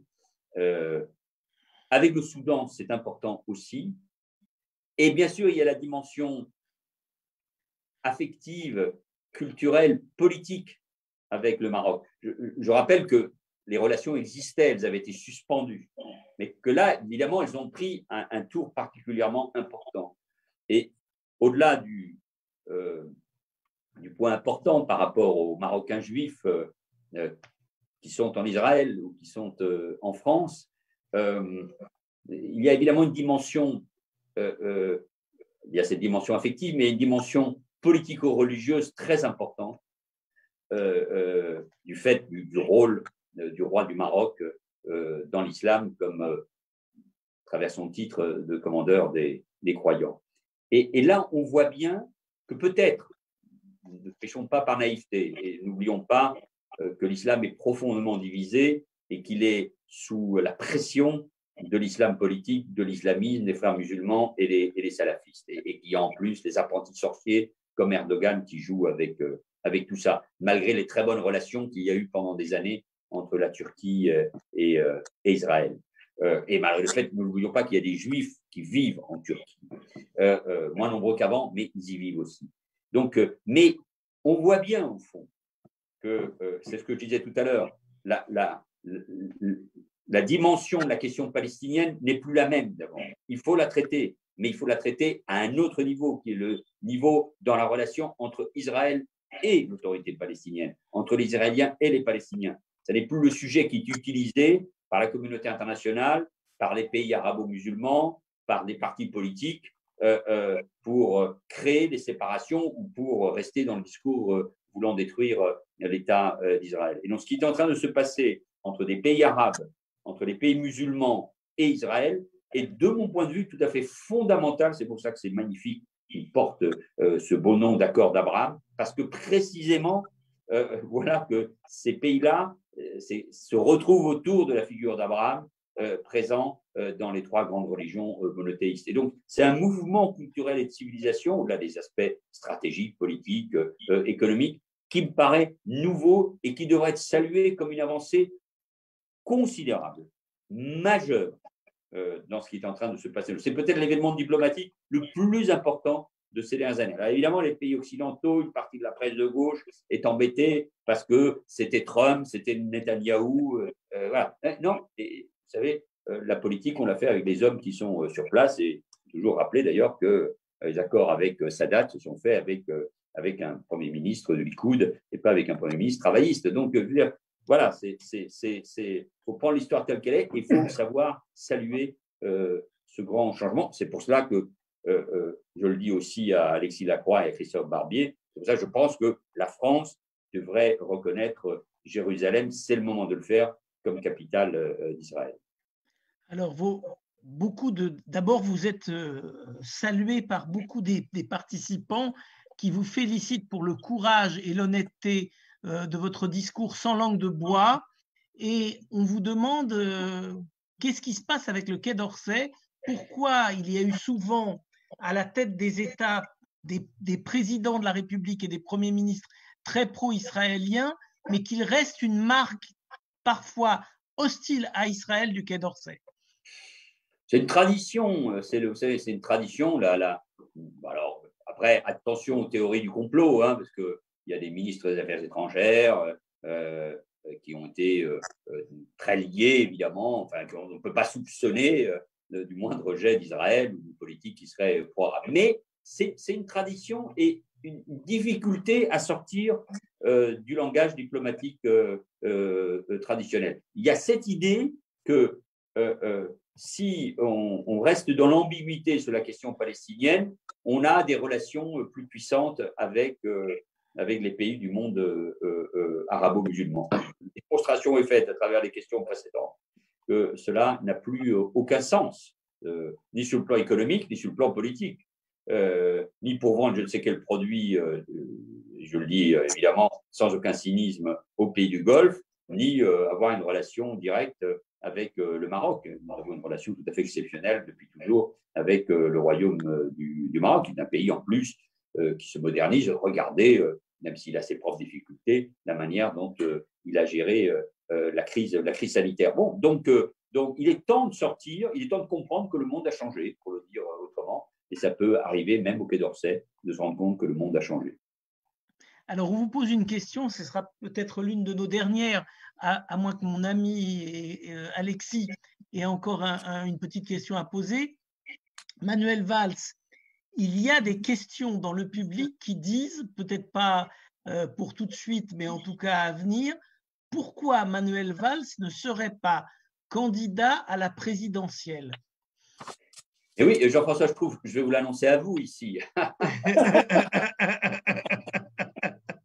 Peut-être pas en 2022, mais beaucoup de gens s'interrogent sur un avenir qui serait tout tracé et qui vous conduirait à être prétendant à cette fonction.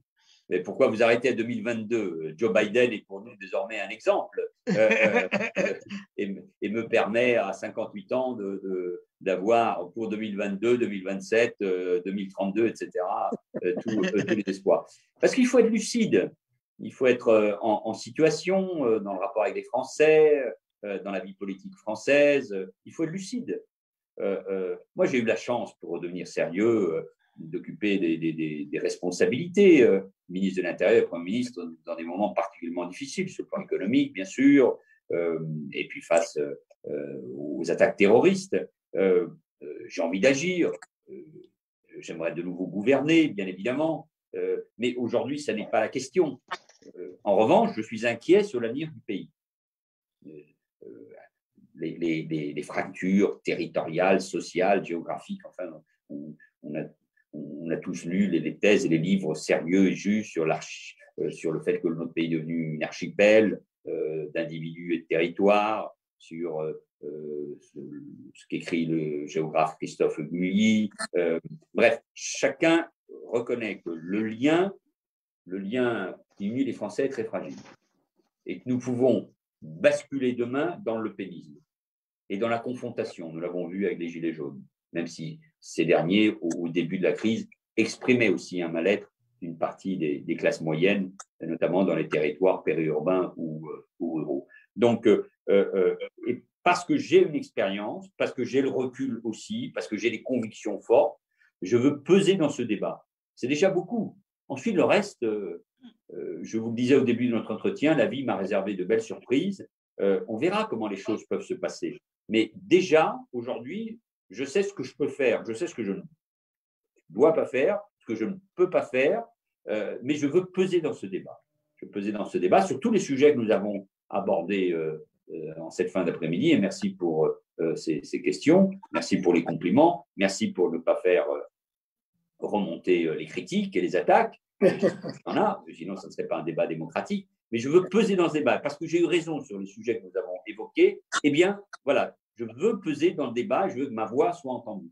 Le reste, on verra. Alors, ne rien toute dernière question. Interdire, mais il faut être aussi lucide sur le moment. Toute dernière question à l'homme lucide que vous êtes. Peser dans le débat, Manuel Valls, est-ce que ça peut vouloir dire, dans les mois qui viennent, créer autour de vous un mouvement qui serait le mouvement exprimant ces idées de républicains de gauche que vous avez égrenées avec nous là depuis maintenant presque 2 heures? C'est trop tôt pour le dire, et très honnêtement, il n'y a pas de langue de bois ni de volonté de cacher quoi que ce soit, c'est la réalité. Mais aujourd'hui, Jacques Julliard, pour qui j'ai beaucoup d'amitié, publie dans le Figaro une analyse du livre d'une journaliste que vous connaissez bien, une intellectuelle, plutôt située à droite, qui s'appelle Eugénie Bastier, et qui évoque précisément la guerre des idées, dans un livre de très grande qualité. C'est une enquête au cœur de l'intelligentsia française. Et Jacques Julliard évoque cette idée, au fond, d'un tiers parti intellectuel autour de la gauche républicaine qui n'a pas de débouché politique. Au fond, c'est Julliard, Badinter, Fourest, Bouvet que nous avons évoqués, ces républicains comme vous, Alexis Lacroix, qui ne trouvent pas un espace politique. Eh bien, j'ai envie, avec d'autres bien sûr, mais regardez la référence que donnue Charlie Hebdo, regardez ce que beaucoup d'intellectuels aujourd'hui peuvent faire passer en termes d'idées dans notre pays. J'ai envie de contribuer à un moment ou l'autre à ce que ce courant intellectuel trouve sa place dans le débat politique. Honnêtement, aujourd'hui, ça n'est pas évident. Le débat est très polarisé. On nous annonce un deuxième tour Le Pen-Macron. On nous annonce que Le Pen peut, d'une manière ou d'une autre, l'emporter, en tout cas réaliser un score ô combien différent et bien plus élevé que celui la dernière fois. On voit une gauche fracturée et dominée aujourd'hui encore par le mélenchonisme. Bon, donc, comment faire pour que ce républicanisme, qui va au-delà des frontières politiques, mais ce républicanisme de gauche qui est le mien aussi, au nom de l'idée que je me fais de la France, pèse davantage dans le débat politique? À cela, oui, j'ai envie d'y participer d'une manière ou d'une autre. Merci. Merci infiniment. On va laisser le dernier mot, merci beaucoup, mais on va quand même laisser au président de l'Écuge le soin de vous remercier. C'était passionnant.